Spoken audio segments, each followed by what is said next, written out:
Is stock better or EPF better? Well, that has been a long time debate in Malaysia. In this video, we're going to break it down to you and suggest that why EPF might be actually better than stock, even though stock have a higher return per se. Anyway, in this video, we're going to break it down into 3 key chapters. Number 1, why EPF could be better than stock. Number 2, how to invest through EPF. And number 3, the power of self-contribution. And guess what? For those of you who still want to invest in stocks yourself instead of relying on EPF, well, you can actually replicate EPF's investment strategy. And that is what we're going to be revealing at the end of this episode. So stay till the end. EPF, I believe, is one of the most taken for granted investment products in the market. Why taken for granted? Because it's literally built into our job. Whether you like it or not, at the moment you get a job, you are gonna be invested into EPF because you're gonna contribute 11%, your employer will contribute 12% or 13% depending on your salary range. And guess what? Many people do not realize this.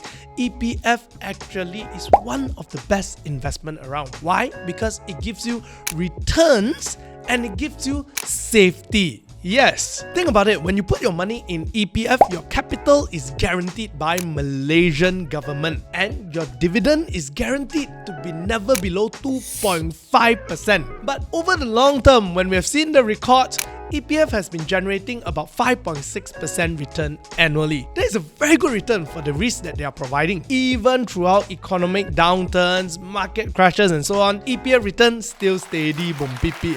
Now, another reason of why I think EPF could be a very good investment for most people is this.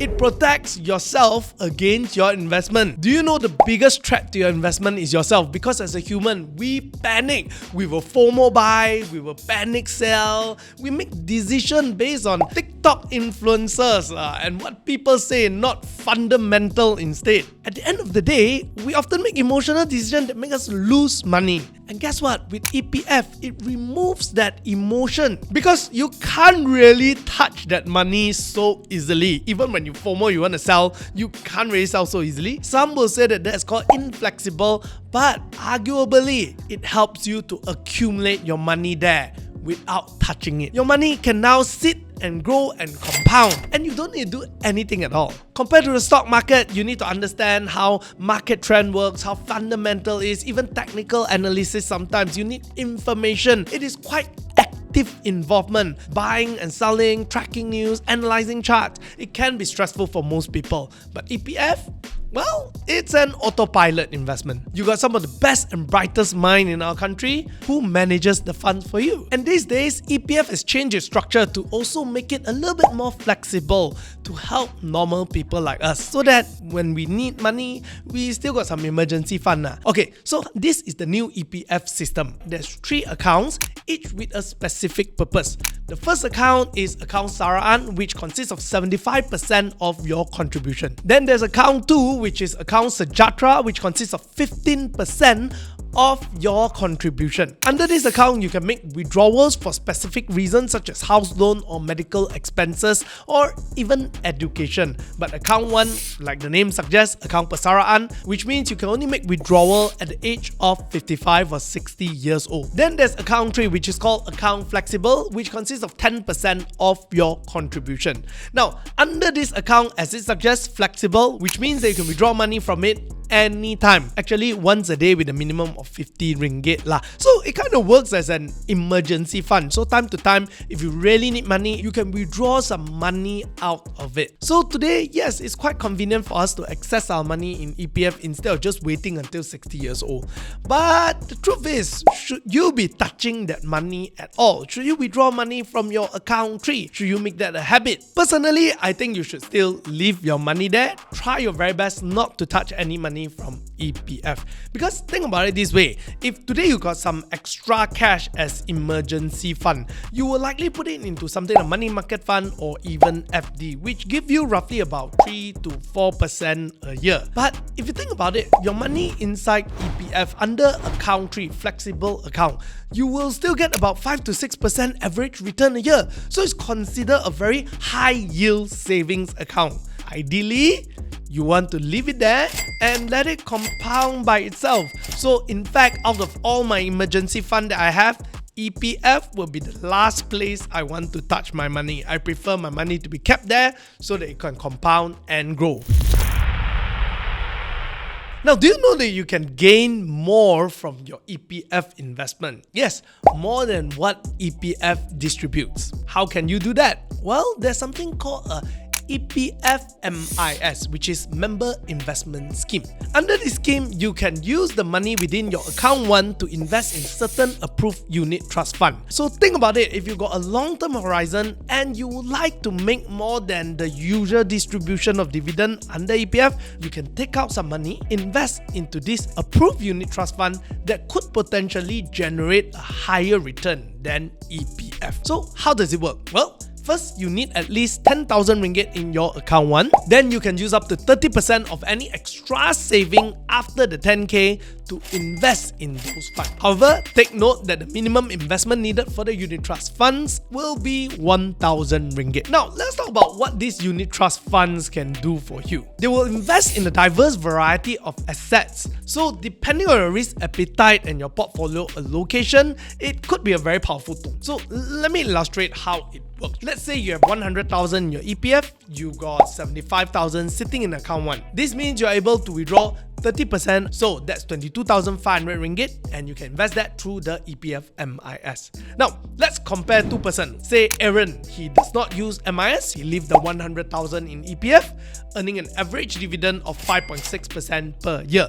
That's stable, predictable, so why not, right? The next person, Frankie, he uses the MIS. He took out 22,500 from account 1 via MIS to invest in some high growth fund.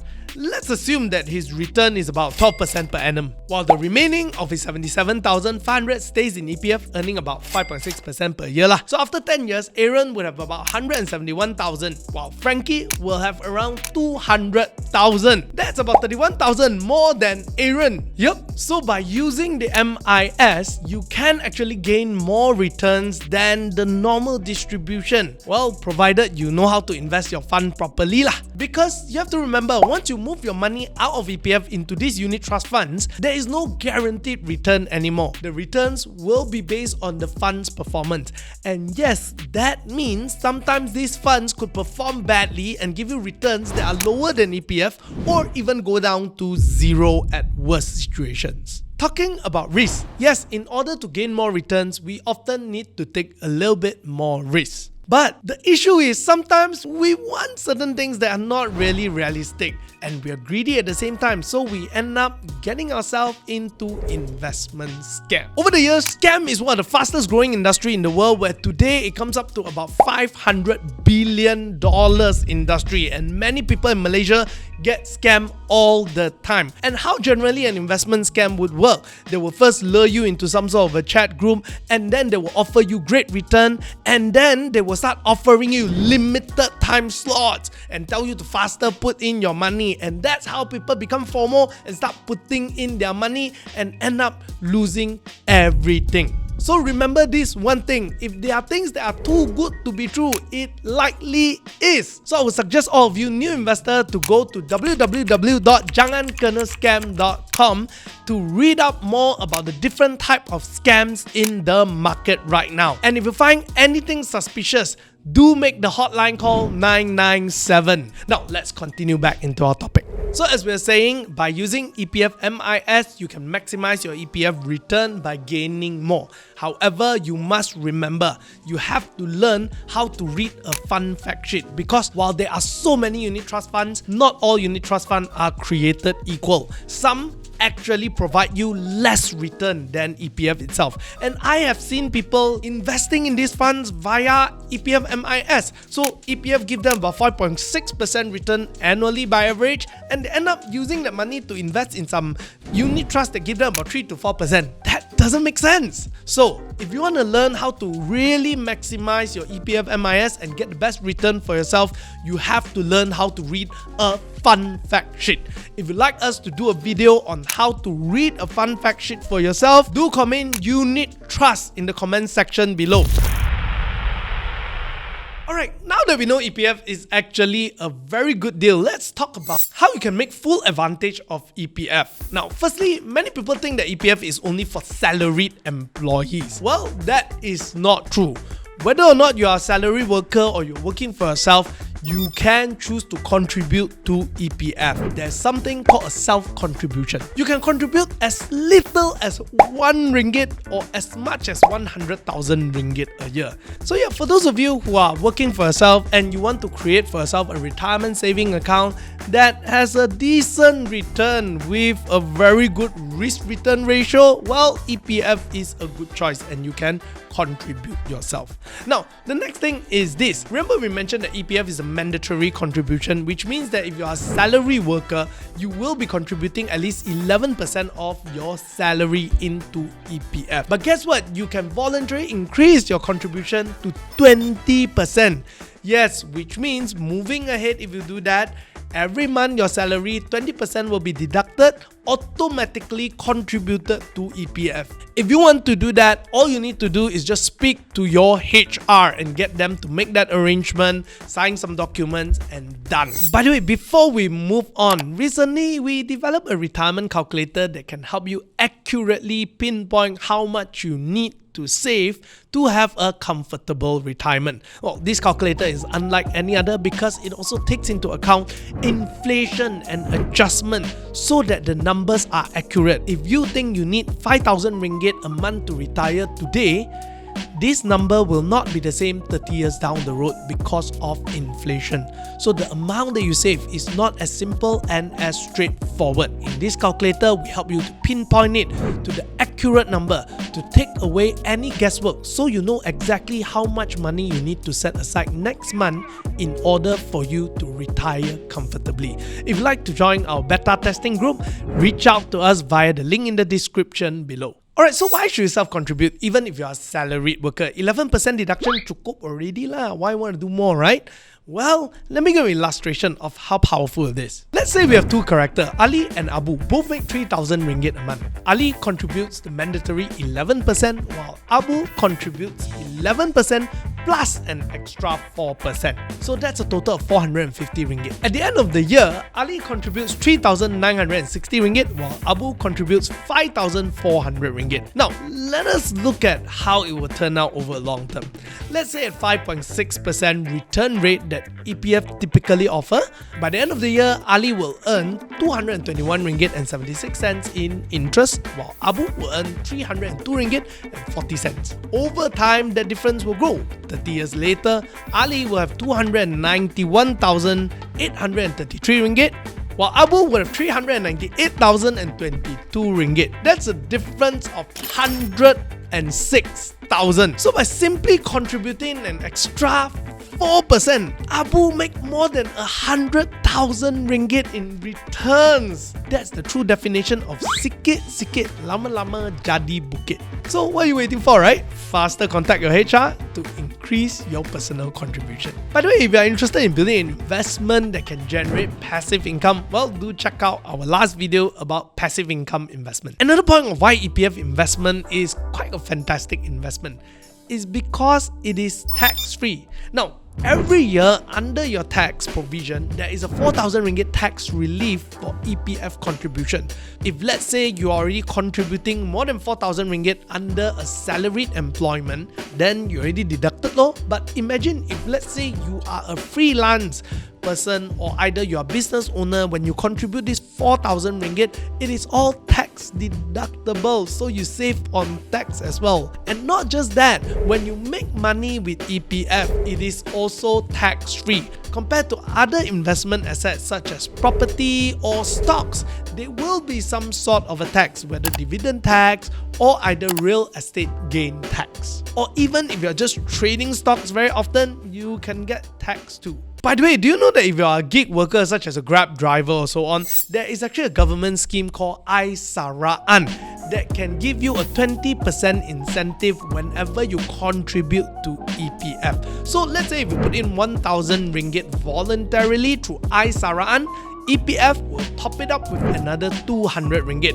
So yes, if you put 1,000 ringgit, you actually get 1,200 ringgit in your account. And of course, there's a cap. The bonus maxes out at 500 ringgit per year, and there's a limited lifetime of 5,000 ringgit until you hit the age of 60, whichever comes first lah. And by the way, if I'm not wrong, it's not just for those full-time gig workers, but if let's say you have a full-time employment and you are doing Grab on the side, well, you are also entitled to this Aisaraan. So perhaps it's a great time to actually do some self-contribution. I've seen many gig workers who get tricked into investment scams because they thought that they can get better return outside of EPF. While that is true, but sometimes there are things that are too good to be true, especially when it plays with our emotion and we get a little bit greedy, then whatever money you make can just be lost in that few days. So remember this, if you want to learn more about all these different kind of scam tricks, educate yourself, go to www.jangankenascam.com and learn more about the different ways of scammers, how they want to scam your money and prevent yourself from getting scammed. Alright, I hope by now you're convinced that EPF is probably one of the best investments in the market, and for many people it could be the better tool for you compared to stocks. But what if you're a person who still would like to invest in stock and you're saying that since EPF investment is so good, right, I would like to replicate it in my own way but at a smaller scale. Today in this last final part, we are going to talk about EPF's investment strategy and how you can replicate it. EPF invests in a diversified portfolio. They spread their money across bonds, stocks and even real estate. So why do they do that? Well, think of it this way. Within an investment portfolio, you want something that gives you stability in terms of value. You want another thing that gives you steady return every year to give you cash flow. You want things that also can give you high risk, high reward kind of gain. So let's say if one part of your investment lose money, the other part can make money to cover the losses. So yes, diversification is key here. While you may not have billion ringgit sitting in your bank account to diversify it everywhere, you can still have your own mix of assets to replicate the same thing. Mainly, you can spread your investment across 3 different assets: bond, equities and real estate. For bonds, you can look at something like a bond ETF such as the BND, Vanguard Total Bond Market ETF. This will offer you stability and also steady return over time. And you're also diversified across many different bonds instead of just one bond, so lower risk as well. Next is to also invest in equity for higher reward. You can think about certain equity ETF like the VT, which is Vanguard Total World Stock. This will give you exposure to companies all around the world. And the third one you can spread your investment into is in real estate. But just like we say, not like EPF got a lot of money, you can invest in REITs ETF such as REET, which is iShares Global REIT. This allows you to invest in real estates across the globe, providing you income and also long-term growth. Although with just these 3 ETF and at a much smaller scale, you may still get a solid return like EPF does, and with fewer resources. In fact, we ran a backtest on this strategy and found that from 2000 to 2025, this mix will have yielded an average annual return of 5.4%, quite close to EPF's distributed dividend. If you want to try to make up your own strategy and backtest yourself, you can check out the link in the description with Portfolio Visualizer. But before we move on, I want to say that this is not an investment advice. We are just trying to educate you on the concepts of diversification that EPF takes. But as I was thinking of myself, if I were to do all this and I only get 5.4%, maybe might as well I just put my money into EPF, right? Anyway, so the conclusion is here. Is EPF really a better option for Malaysians? For beginner investors and investors who are not willing to put in too much of effort, well, it probably is, because while stocks give a good return, it does come with a risk as well that requires you to highly involve to manage it. EPF, on the other hand, offers capital guarantee and pretty good returns, tax benefit and also long-term growth, and more importantly, it has minimal effort. It also protects your money from your own FOMO. So until you're ready to invest in the stock market yourself and willing to put those effort, well, probably EPF is a better choice for now. And remember, this video is not a financial advice, it's just for education and entertainment purposes. At the end of the day, if you come across any investments that are too good to be true, please remember it likely is. And if you want to learn how to read a fun fact sheet, do remember to put unit trust in the comments below. We'll see you next week.